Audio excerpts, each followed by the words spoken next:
Hello collectors, welcome to Collection Connection this week. I'm your host, Nate the Great. Yesterday, the news dropped from His Tank. G.I. Joe is releasing in June of 2020 six figures, 2 Snake Eyes, a Duke, Roadblock, Scarlet, and Destro. They're going to be the wave 1 of 6-inch G.I. Joe action figures. I couldn't be more excited about this. We've got these G.I. Joe started off in the 70s with the 12-inch line. We were able to have some of these big Gentle Giant ones. And the original line here that introduced the G.I. Joes as individual characters, as well as Cobra as villains. I'm excited to see what they're going to do with it. My bet is that they're going to have, kind of like Marvel Legends has a little piece in each of the packages to do a Build-A-Figure. I found it strange that they would be releasing the only enemy would be Destro. So my assumption, I could be totally wrong, but if you hear it anywhere, you hear it here first. I haven't heard it anywhere else. That Cobra Commander is going to be the first Build-A-Figure for this lineup. So I'm so excited. The only cool thing that's been happening with G.I. Joe over the last year has been fan-made stuff. They had a great Once a Man Cobra Commander figure that was released around Halloween of 2019. And that was all fan-created buzz. So with this, Hasbro's finally putting themselves out there again to try to back up G.I. Joe. I'm hoping that they stick true with the characters and have them be who they were written to be, who they were meant to be, and not try to reintroduce them as other characters. Or if they do try to, mix it up a little bit and shake it up, I can appreciate that. But there's lots of fish in the sea. There's lots of soldiers. If you want to shake it up, make a completely different soldier. I'm excited to see what's going to happen with this.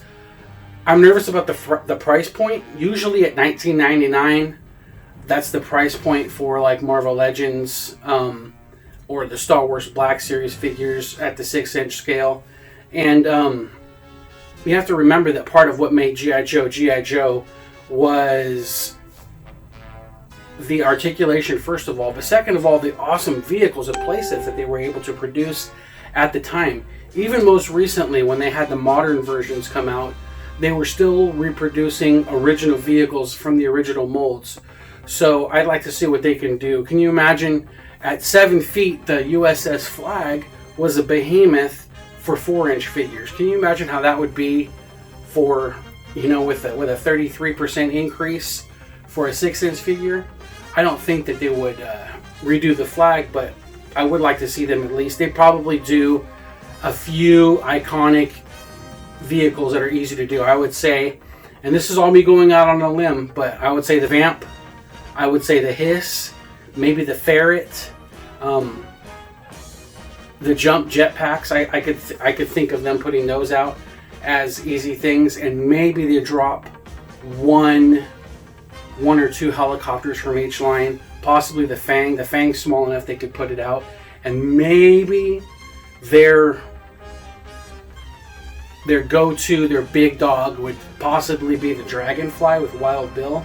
I'd like to see what they could do with this. I'm excited. I know that there's a lot of Joe fans chopping at the bit.